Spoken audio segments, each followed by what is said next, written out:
Cloud. Great. And in 1 minute, we will broadcast. Okay. It's really time for a haircut. I cannot be contained. Oh, I have an haircut. I got long hair now, so I just keep. I know.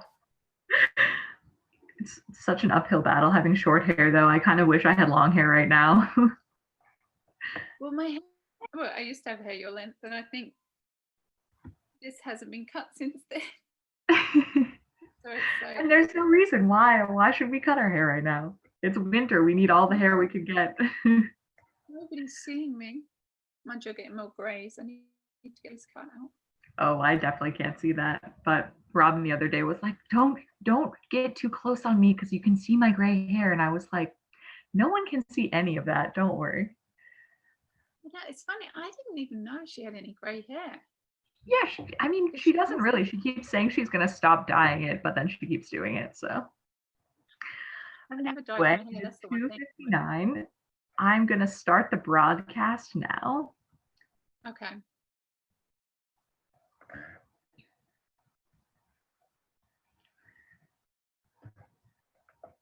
Hello, everyone. Thank you so much to our whole Creative Center community, to those folks who are joining us from New York City and from all across the world.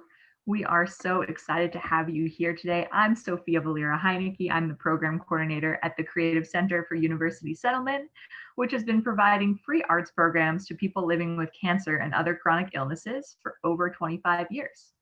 And I'm very excited to be joined by Creative Center Artist in Residence at Mount Sinai West in Outpatient Oncology, Helen Dennis, who is going to lead us through a modified version of an art form that dates back to the 17th century and has its own long-standing traditions in many different cultures on the Asian continent, in the Middle East, and also in Western culture. Helen, do you want to tell us a little bit about this version of paper marbling that you've discovered and will be presenting to us today? Hello. Hi. Well, I was actually introduced to this by another artist in residence, and I just thought it was so much fun, and I had such good experience doing it with patients that I thought it's great to enjoy, and it's something you can do with materials that you have at home. So it's not elaborate or anything like this. The most important ingredient is actually shaving foam. So believe it or not, shaving foam is what helps us do the paper marbling, and then obviously inks, but you can also use food coloring. So again, something that you have at home. So we're going to combine those and make some pretty patterns, which can be used to make cards, or you can kind of block out areas and create artwork or text and lots of different things. We'll be going over that kind of stuff. That's pretty much it. I'm going to just skip to your overhead view so we can see some of those gorgeous samples that you've made.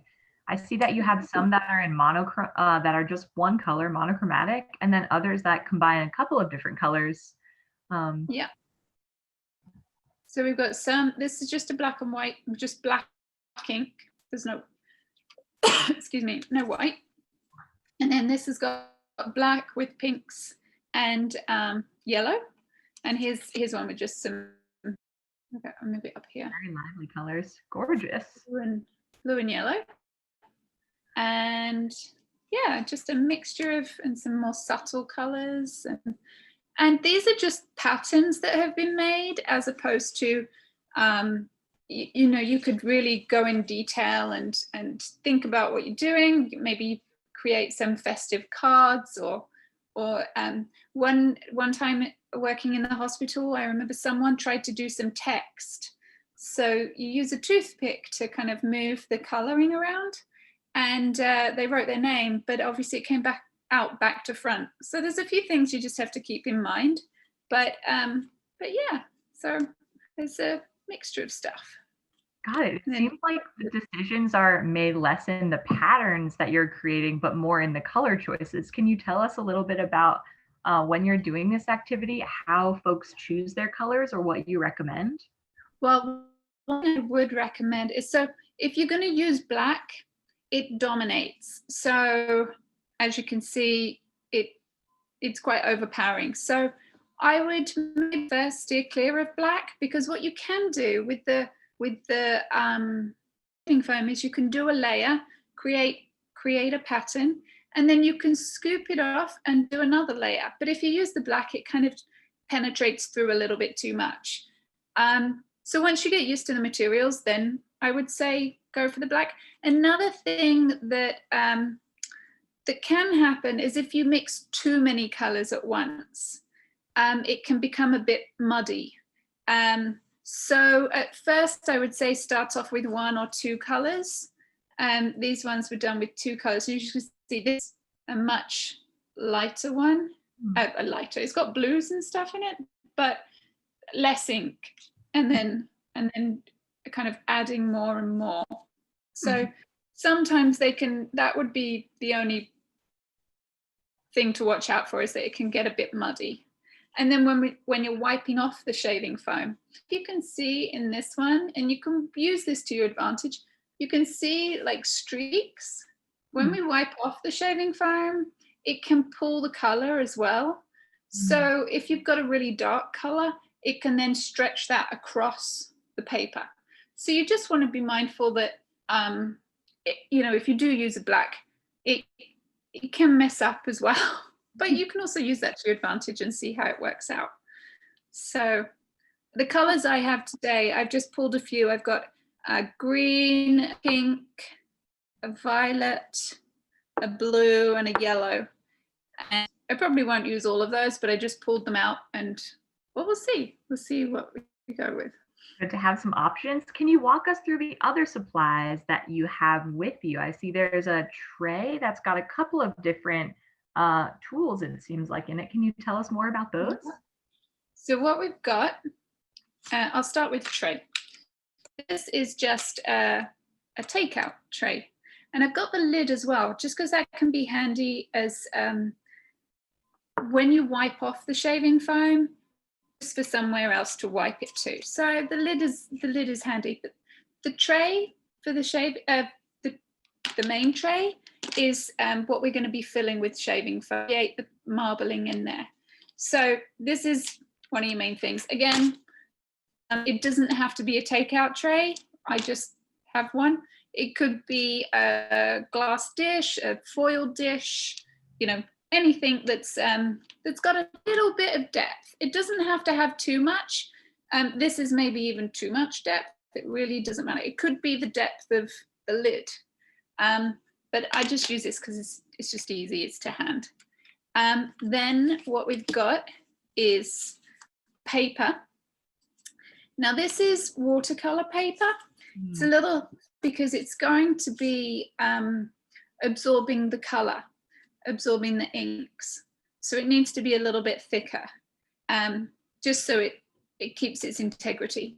Now that I've cut it down to size so it fits in to the container, to the takeout container, or whichever container you end up using. Because what will happen is we'll create the paper marbling in the container, and we're going to lay this down. And so it needs to fit in there, basically.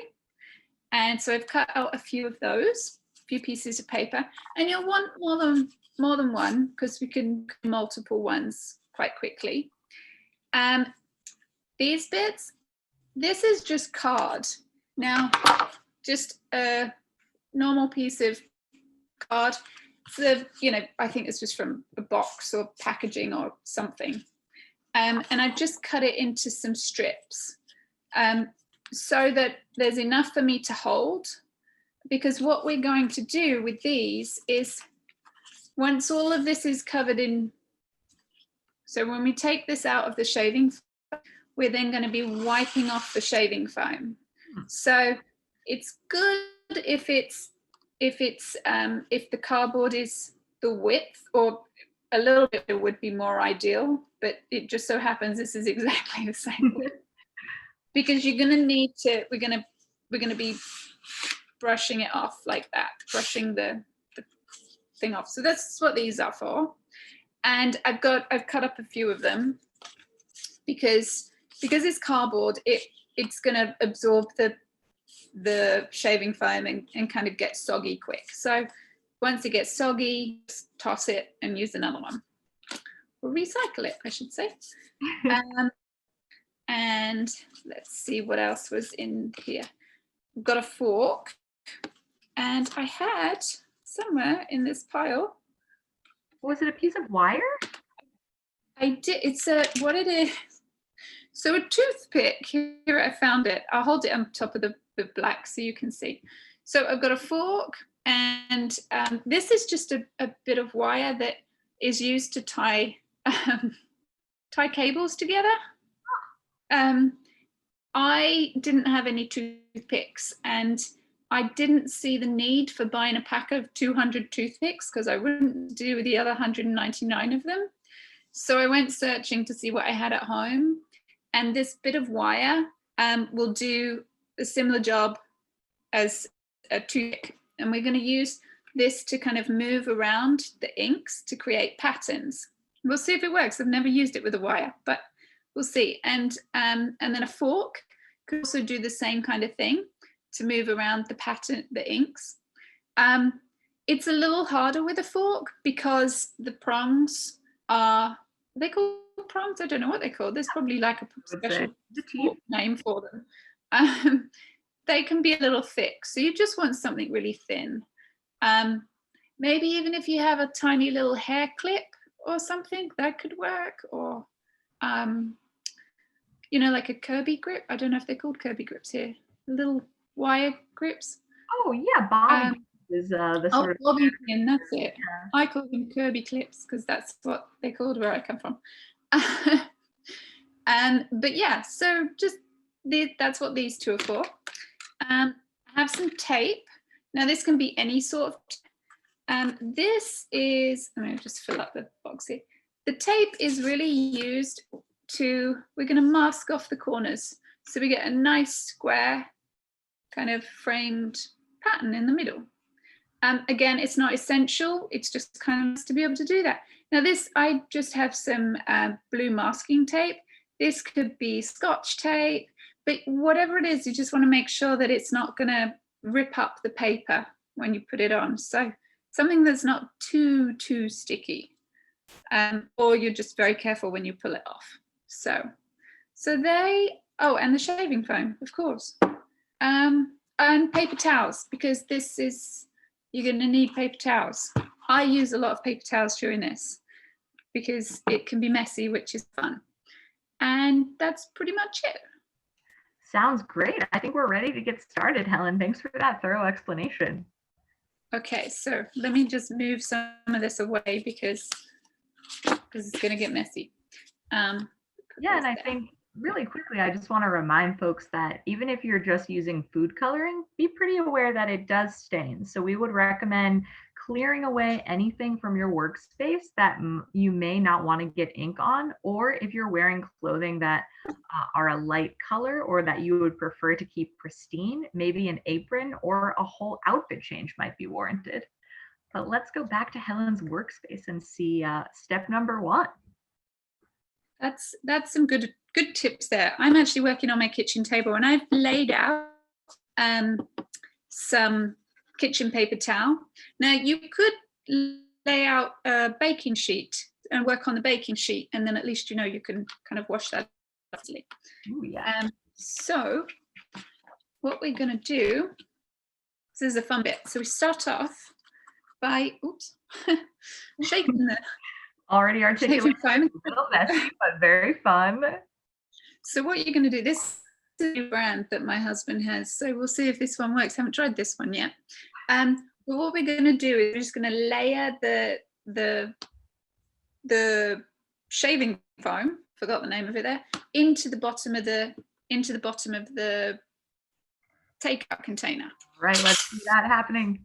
Oh boy. Oh gosh. I think I bought him a dodgy one. Oh, you know, Helen, too, it might be that you're holding it, maybe try to hold it more upright. Right, okay. Is that working a little better? Shaving foam. No. I'm like, okay, so this, it looks like a mess. This is where the card also comes in handy. So what we're going to do is we're just going to smooth it out so we get a nice flat surface. This looks and it's going to surprisingly smell good. appetizing. Yeah. I've had a really good job with a really cheap one. Okay, so as you can see, so it's nice and smooth. I don't know if you can see, so it's all nice and smooth. Now, this is where the cardboard is going to lose a bit of its integrity. So what I tend to do is just try and take off the shaving foam from the card so it can dry more easily and doesn't go soggy, and then you can use it again more times. Now, this doesn't have to be card. This could be, it could be a little bit of metal, or, you know, like a metal ruler or something, or plastic ruler. It could be anything. You just need a straight surface. I even have a plastic coaster here. I think that would work pretty well. Yeah, that would work. So now, because I'm going to go for a yellow. Ooh, yay. So you get your inks. Now, I don't have little pipettes for this. So what I'm going to do is I'm going to use the end of the fork. And this can be messy. So I'm just dipping it in. Now, with food coloring, you actually normally have like a little pipette where you can squirt the water out. So I'm just dripping bits. I don't know if you can see because I've done yellow. Yeah, you can see, can't you? So yeah. I'm just dripping it on there. Now, bear in mind, the end of the fork is going to have some food coloring on it or ink. So just remember where you're putting things. I always put the lids back on the inks because I've had bad experiences in the past where I haven't, and it can be very messy. So I'm going to do, also, because I'm going to reuse the end of this fork, I want to make sure it's clean because I don't want to contaminate the colors. So just wipe it off as well. So I'm going to put some, oh, this is like a hot pink. Oh, cool. I don't know if you can see that. Yeah, it's very vibrant. We can see very clearly. I want to get a bit in there. Okay, so again, because I'm going to use that in another color. And I'm going to do one more color with this, I think, this time. And I think I'm going to do, I don't know, what shall I do? Blue or green? Ooh, Probably don't want to do green because that might be brown with the red. Mm-hmm. Well, I say then we go for a blue. How about that? Okay, let's go with a blue. So again, I'm just going to do a little bit of this because it's darker color. It's going to have a little bit more strength. There we go, that's probably enough. So now what we do, so I'm going to test out my wire. I'll do some with a fork as well. So now you just want to take your wire and you can swirl it around.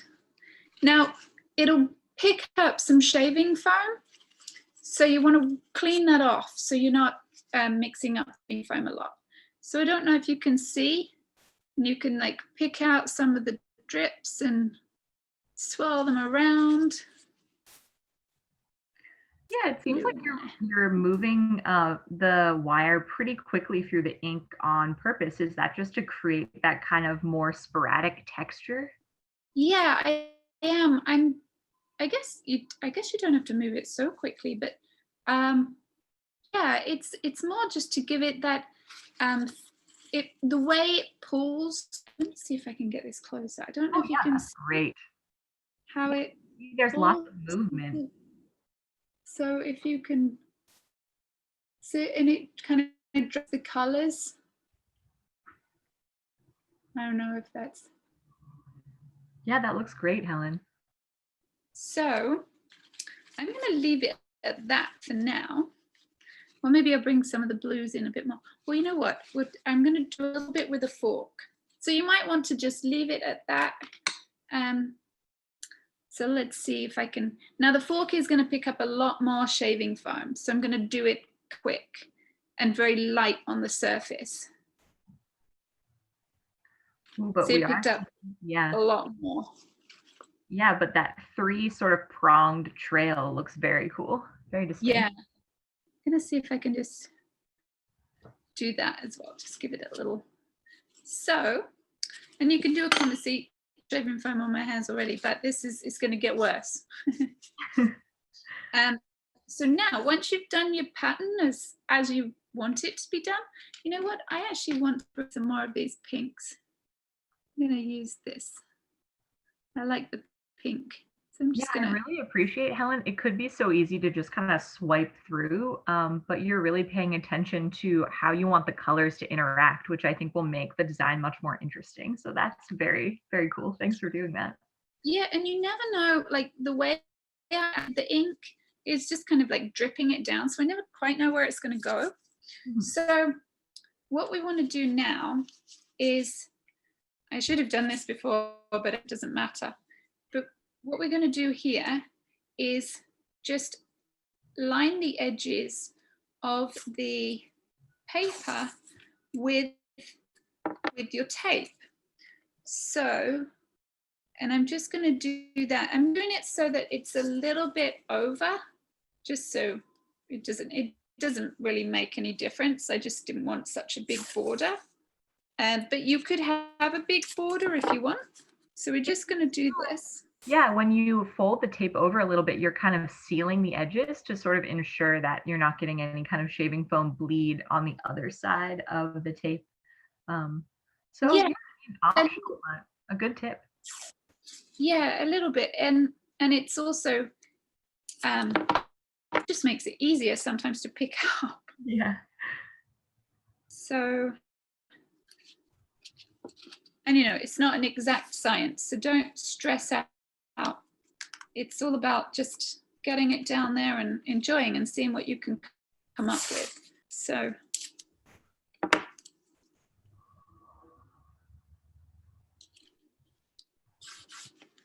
And again, you don't actually have to do this with the edges or the corners or anything.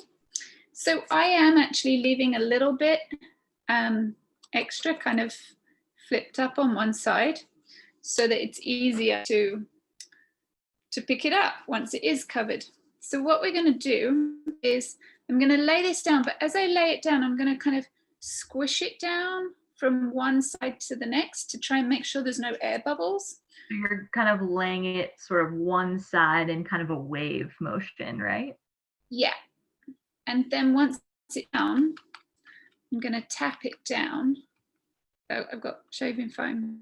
It'll make your house smell of shaving foam. Very clean. So yeah, just make sure it's squished down. And then we're going to leave it for 2 minutes, which my phone is up here. So I've got you for 2 minutes, Helen. No worries. Okay, so if anybody has any questions or anything in this time? Well, we do have some folks in our live audience, and so if they would like to write in some questions into the chat or into the Q&A, we would welcome that. But Helen, I'm also really curious to know about the first time you did this activity. You said it was taught to you by another artist. Were you able to implement this this kind of art form into your work as an artist in residence? Yeah, so at the hospital, so I primarily work with people having infusions. And so a lot of the time people don't like to get messy. It's almost like two schools of people. You've got people who don't want to get messy and would rather paper crafts or beading or something that doesn't involve this. And then you've got another school of people that are like, you know what, I'm here for however long, how messy I'm going to get. I'm just going to go wild and do stuff they wouldn't do at home or anything. But the one thing I found out about doing the shaving foam stuff is that also some people are shy and won't want to interact, or they don't want to do any artwork, which is totally fine. But once you start using the shaving foam, then everybody starts looking and saying, what's that smell? Where's that? What's going on? and it becomes, I mean, it's a mess and it's fun and stuff like that. So it gets other people involved as well, which is kind of nice. And then people who would be perhaps shy are like, oh, well, it does look like fun. So it's, I quite like that element to it as well. It kind of brings people out. And yeah. It's such a funny thing too, because smell is something that can be really triggering for people if they're going through treatment for cancer. Sometimes it's very heightening and overwhelming. But there's something about the smell of like old school men's shaving cream that I find to be very nostalgic and kind of piques people's interest without overwhelming them. So it's a really great sensory element as well.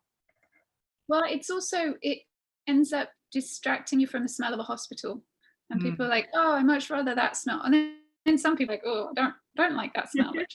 But yeah. I do tend to tell people, like, we're going to use shaving foam here. It's just, this one at the moment, I can actually smell this. This is I normally just get like the most basic, non-scented, whatever. It always still has a smell though. So, Well, but it's a funny, we'll have to thank your housemate for that. smell. Yeah.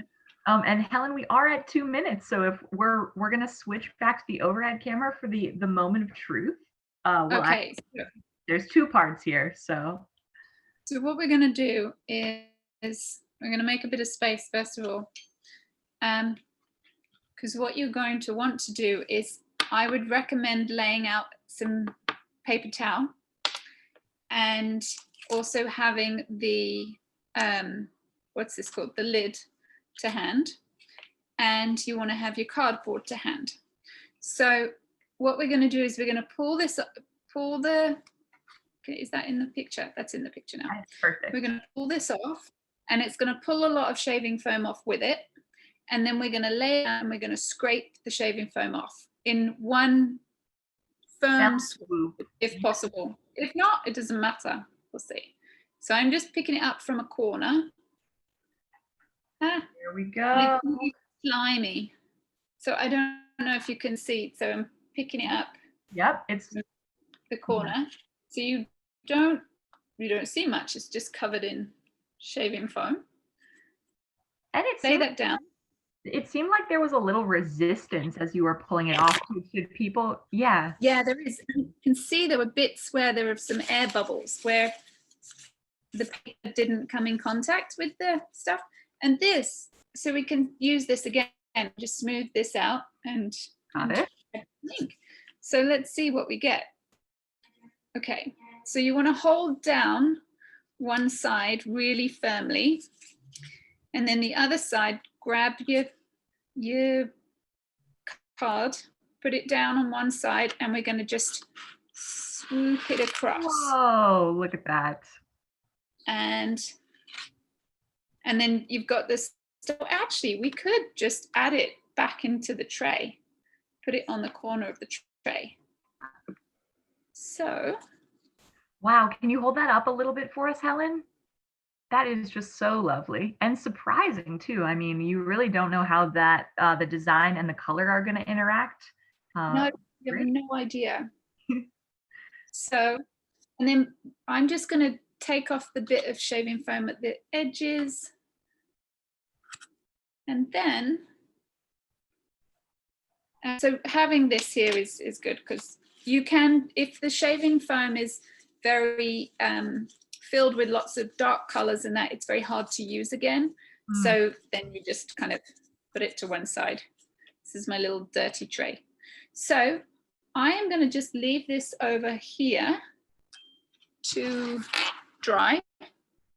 And what we can do, we grab the shaving foam back again and we smooth it all out. You can bring this back, smooth it all out, and it's going to have a bit of color to it this time. It's got a big pink streak. And there's a big, oh, it's gone now. Oh, great. And so you just kind of clear it. It's not necessary to completely clean out the shaving foam with each repetition of this activity.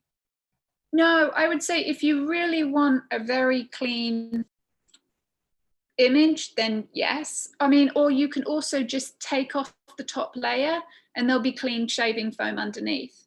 but I tend to just keep reusing it because it can go a long way. I mean, and that's why you want to start off with not strong colors, and then move on to your darker colors as the shaving foam is getting kind of more and more exhausted. So I'm actually going to go for some blues and greens this time. Great.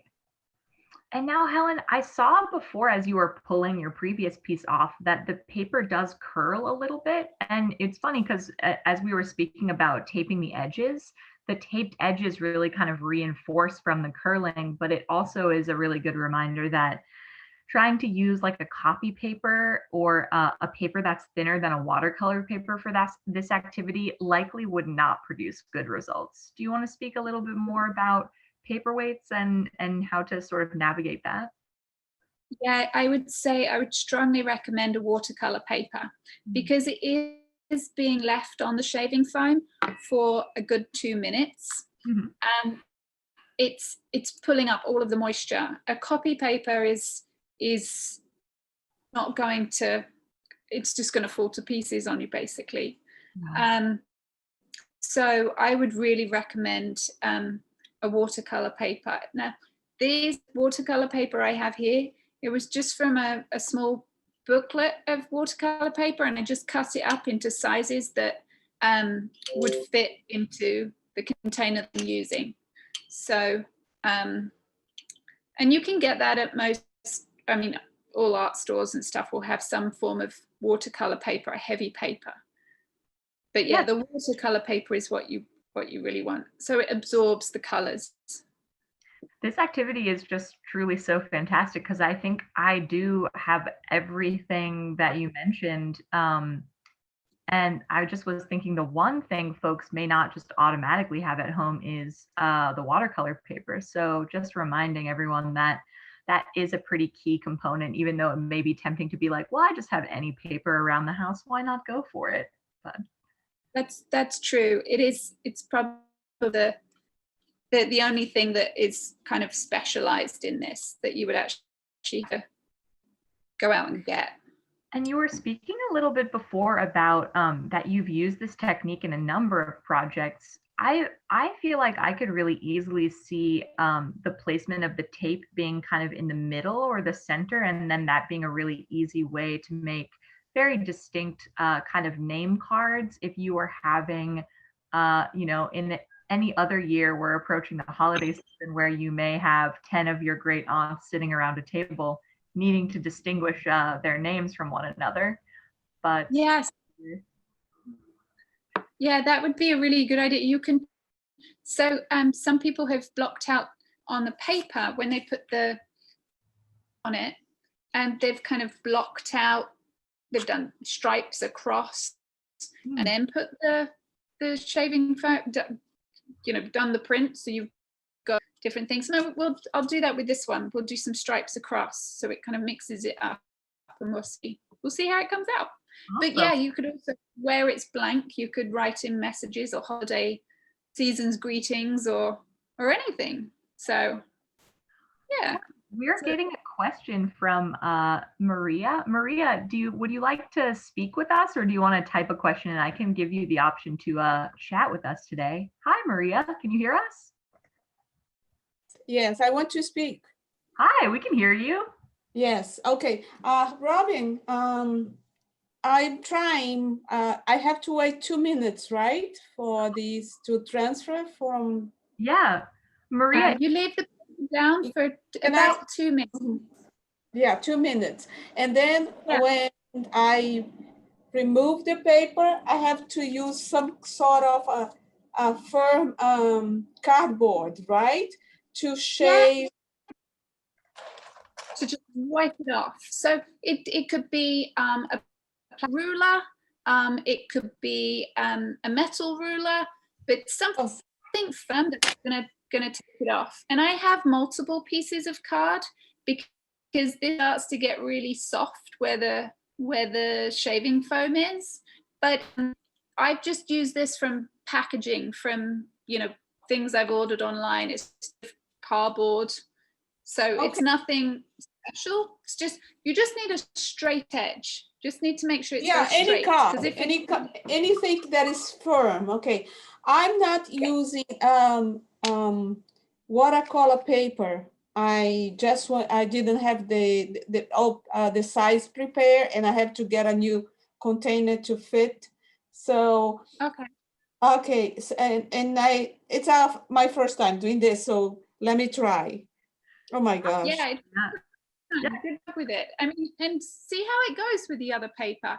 The watercolor paper is, you know, the thinner the paper, maybe you just leave it less than 2 minutes. But watercolor paper, because it absorbs the inks, it keeps the color, as opposed to it sitting on the surface. So watercolor paper has an absorbent texture to it.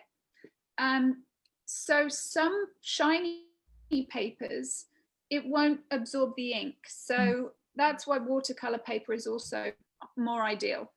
Yeah, and it get a little soaky. I mean, a little. It's too thin. It's not. It's a little thicker than printing paper. Okay. But it look like what it came. Well, does it have a little bit of texture like the watercolor paper, Maria? Ruben, yeah.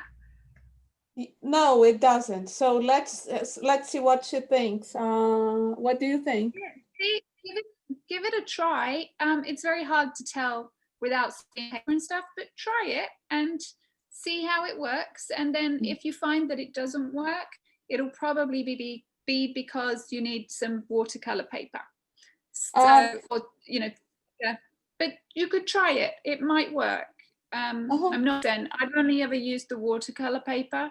So, and that's because it absorbs the inks. So it's more ideal. Okay. I hope that helps. Thank you, Maria. All right, well, Helen, let's go back and just see this last section of the print here.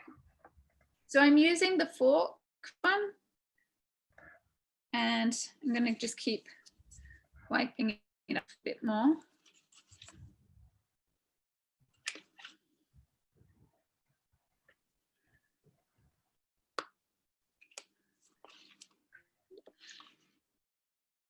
Let's see how this works out. I think too, it's such a joy to have an art making activity where you can go as slow or as fast as you need to. Yeah, I mean, this is the one thing I'm used to, kind of working pretty fast, but with this, at least the inks kind of sit on top, so you do have a bit more time. So I'm just going to swirl this around now and see what we get. Okay, now with this one, so what we're going to do, I'm going to do diagonal stripe with the paper. I'm still give it a border, just because I think it's quite have that framed image. Helen loves a clean print, and it just makes everything look a little cleaner when you tape the borders off, which true, it's true, it does. And so what you could do, what I'm going to do here is I'm actually just going to tear the paper as well. I mean, you can do anything really, but let's see what we end up with. Ooh, creating some kind of tiger stripes, cool. Yeah, I should have done orange, shouldn't I? Next time, just giving folks some really good ideas to take with them. Yeah, that's true. Someone else will do it, and they'll do it so much better. Be like, I should have done the orange. And we'll see if I can tear this one in. I can't grip it. Okay. Put one bit here. Okay, so let's see how this goes. I've stuck it down to my table. Be careful you don't stick it to your table. Okay. Right, print number 2, here we go. So let's see.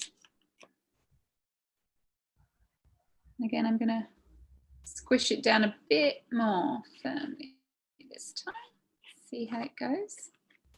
So let's go 2 minutes again. 3:38 on my computer. Very good, yep. So once you squish it down, you don't want to move it left to right. You just want to kind of push it, tap it down, if anything. Mm-hmm.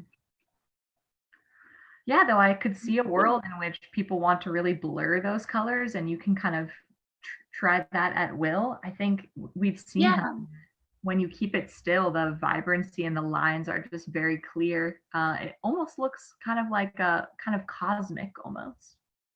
Yeah, and what I'm going to do, you'll see there's a little bit of a wave to this one.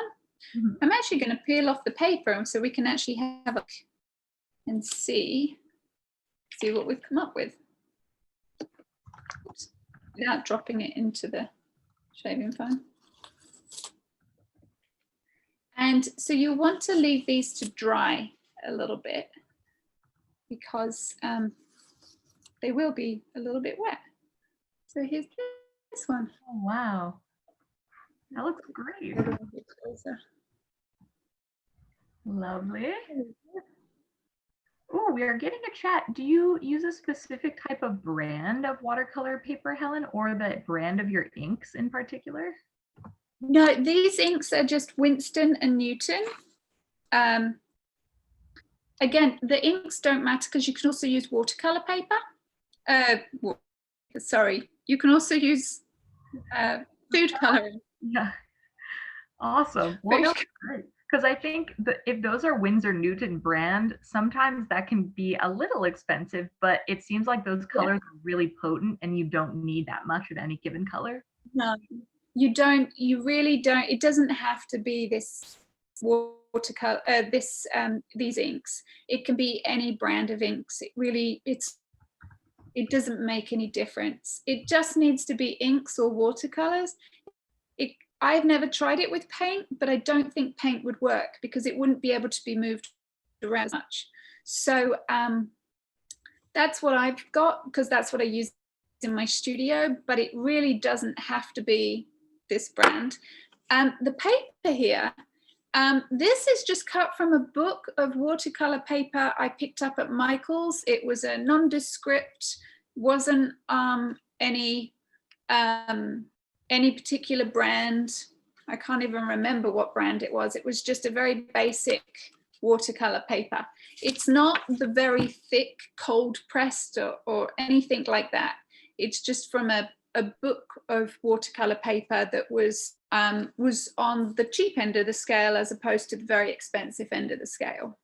So yeah, it seems like even like a 90-pound watercolor paper, which is usually like student grade, or even a really high quality mixed media paper will be thick enough to do the job. But you should look for something that has a little bit of grain, a little bit of texture, so that, as Helen was saying, it will absorb that ink a little bit more. But let's go back to that overhead view and see. Right. So I think we're gonna pull this one off now and see what happens. Reveal. Here we go. Drum roll. Oh. And again, it looks completely clear. Hang on, everything's sticking.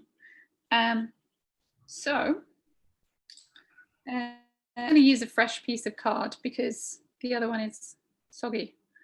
So here we go.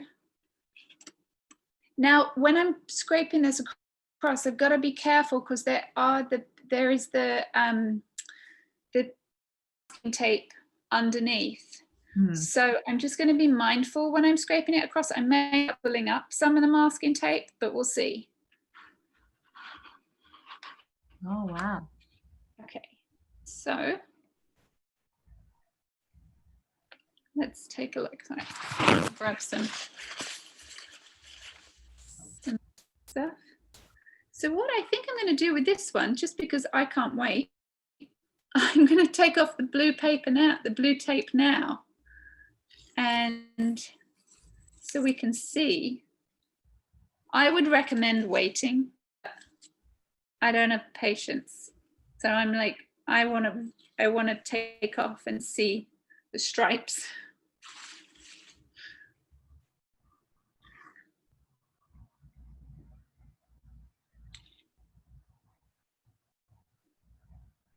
And my tiger stripes. Looks pretty good. That blue tape is always so amazing to me because it really does seal the edges quite well. It's usually just a painter's tape, $2, $3 at any hardware store. Yeah, and this is also I ripped the edges, so I've got the texture of the torn edges. So I'll get the rest of this off. So you get the sharp edges around the corners, around the sides, and then you've got the kind of textured edges. Wow. Sometimes it can be tricky. I've taped it to both sides here, so we're like, here we go. So there we go. All So right. we've got some. That looks great, Helen. So that obviously needs to dry a bit, and they'll smell of shaving foam. And you might get some shaving foam on the back as well, so you might want to just kind of wipe it off with a bit of tissue, and then you can let that dry. And there we go. Fantastic. So like you say, you can, if you wanted to do like a single line across the middle and then put season's greetings or place cards or anything, you can really go wild. Or you can mount these onto some colored paper and turn it into a card, or use it as a postcard and send a little note to someone, slip it in an envelope just so it protects it a little bit. But yeah, I could use it as a little notelet. I could use it as anything really. Or you could frame it and put it on your wall. Awesome, Helen. Thank you so much. This has been such a refreshing activity. So many different ways that this project could go. Yeah. It seems like we have no more questions. So we may round it out here, but do you have any final thoughts for us today? I would say just, I think one important thing is the watercolor paper that was brought up by Maria. That's a really good point. So try it with different papers, but I think it's going to be easiest with watercolor paper. But again, experiment and see how it goes. Keep on hand lots of paper towel. Fingers may end up the color of the inks, and they may stay that color for a few days. Don't be surprised. And yeah, I think that's, just enjoy it. Could think about the colors and mix and match things you like, or things that you wouldn't think of mixing, and see where it goes. It is a great and fun experiment to try this project. We would love to see your results. If you're trying this at home, please feel free to email any images to info@thecreativecenter.org. And I would love to thank Helen, our Creative Center artist in residence working at Mount Sinai West, for her time and wonderful creativity today. Everyone have so much fun and continue to experiment with this project. Thank you so much, Helen. Everyone be well. Bye. Bye.